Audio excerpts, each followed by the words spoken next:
diskokipale. Tällä kertaa ne löytyy lähempää kuin luuletkaan. Yeah. 2010. Paska sheriffi on tullut takas.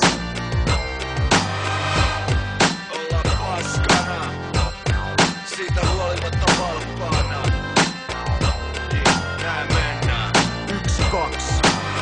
Agenda etenee, rakennukset sortuu, yritysten sotilaat muuttamassa uuteen korsuun. Mä seuraan hävitystä vierestä ja odotan hetken, jolloin jättiläiset alkaa horjuu. Horisontti vapaa savupilvis toistaseks, jos nää kaupas kaasun naamarin poista se. Ei ne myy niitä meille, se on illuusio turvasta, älä liikaa ajattele. Tilastojen mukaan sodan pitää saada pian. Historian pisin rauha Suomessa eikä tää oo pilaa. Kato, teollisuus vaatii sitä ja mielipidepalstolla jengi alkaa liikehtiä. Liian pitkä rauha johtaa usein lakkoiluun, ei sit sakkoituu, se on meidän oikeus. Sota syttyy ja konfliktit unohtuu, miks vitussa me oltais muka poikkeus? Se paljastuu sekopääs kahden ekan sanalla, Iltalehti kertoo noikin jutut eri tavalla. Täällä on Suo, Luokka ja Jussi ja vaaralliset terroristit lymyilemäs puskis. Se paljastuu sekopääs heti kun se avas suun. Se pitäis pistää läpi valasuun, ei kestetä kritiikki meidän tavasta elää. Jos katsottais peiliin, ei meistä ois vapaa ketään. Maailmanlääketeollisuudesta vastaavis firmaa, ei ihme, et jengi vetää lääkkeet kilpaa 600 miljardin liikevaihto takaa, et meitä on 6,5 miljardia sairastavaa. Joo, se on sika-influenssa.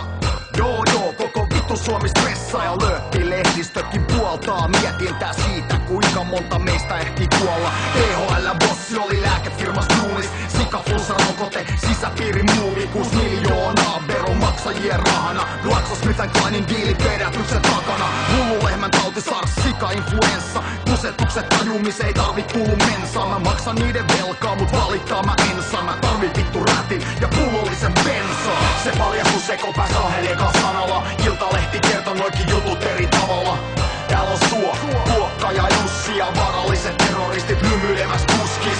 Se paljastuu sekopääs heti kun se avas suun.